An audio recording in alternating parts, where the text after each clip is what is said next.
Our next guest, Boston Public School Superintendent Dr. Tommy Chang, takes to the airwaves next month in a unique and unprecedented live dialogue with the diverse communities of Boston. Now, in an effort to engage parents from a broad swath of backgrounds, Boston Public Schools is launching a great televised event on local cable access channels in which parents who traditionally are not that vocal or active can actually ask questions in person, via social media, through live phone calls, or even by texting. Now, it is scheduled for Thursday, March 3rd at 6:30 p.m. at the Bruce Bowling Building in Roxbury, and will be carried by local channels Cuenca Visión, which is channel 58, Comcast channels 293 and 729, Boston City TV channel 24, and RCN channel 13. Now, to tell us more about this event, we welcome Dr. Tommy Chang, Boston Public School Superintendent. Welcome to Urban Update. Good morning. Good morning. Good morning. Thank you for having me. Absolutely. This is important and this is unique. I said you're taken to the airwaves after this show. How did this get all started? How did this idea kind of become to fruition? So I would say that first thing is I knew coming into Boston it was super important to just outreach, especially outreach to our ethnic communities. I am the son of immigrant parents to the United States, and I know that how important it is for immigrants to also have voice in our school. So we have engaged many communities throughout Boston, and we're going to start off with this very special event, very innovative event in the beginning of March. Yep. Full disclosure, I have to look at the camera and let people know I will be moderating, so you and I will do this road show again, except it will be on live television on the local access channels. But it is different. How do you kind of view this as being different and unique? Because it's a new approach.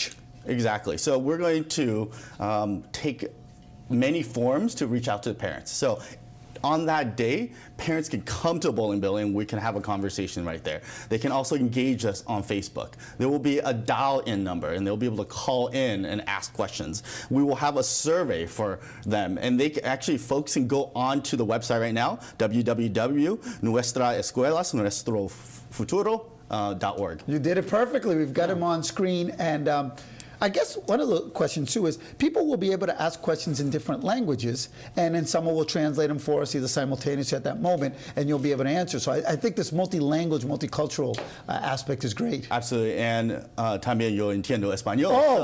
Hablo poquito. Oh, very good. You almost caught me off guard there. I thought we were doing Revista for a second.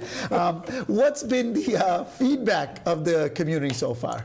There's been deep appreciation for the fact that we've been reaching out. So what we have been doing, our team, is actually going to our community centers and going to meet with families. We're not saying come to the bowling building all the time. We're saying we're going to go and meet with you. And we're going to listen and we're going to learn from you. Yeah. This is really a great way to accept and really put a brand on Boston as a diverse community. Wouldn't you say that? Yeah, I find Boston to be so wealthy in resources and so wealthy in diversity, and these are all strengths of Boston. So I am very excited about what we can do together in Boston Public Schools. We just finished the first 100 days, and we're about to launch into our long-term strategic work. Yeah. So well, you can talk a little bit about that long-term. Can you give us a little preview, a little bit of kind of your vision, more on the global long-term? Yeah, absolutely. I would say the first thing is we have to continue actually listening to the communities in Boston. And from what we are learning, we are going to really create a plan that actually meets the needs of our parents. Our parents want safe schools. They want schools that hold high expectations for kids. And that's what we're about. We're about closing achievement gaps, of creating equity throughout the system.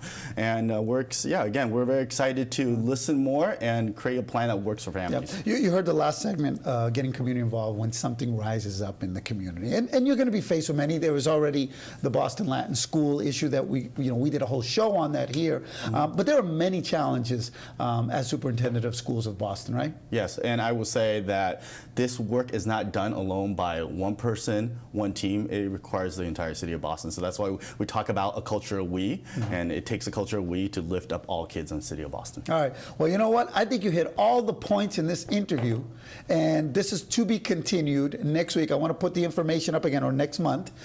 It will be on a Thursday evening, live, 6:30, with our superintendent, and you can tune into these other. These are the only times I give you permission not to watch Channel 7, right? To watch this. How long is it going to be? Are we going to be on for a couple hours, an hour? Yeah, and we're going to continue the conversation after the TV cameras go down too. Okay, So. very good. Thank you for stopping by, and I look forward to seeing you again on March 3rd over at the Bruce Bowling Building in Roxbury. Thank you. Thank you, Alberto. All right, Appreciate it. excellent. Thank you. All right, when we return, top Massachusetts business leaders get together to tackle pressing public policy challenges. All the details right here on Urban Update.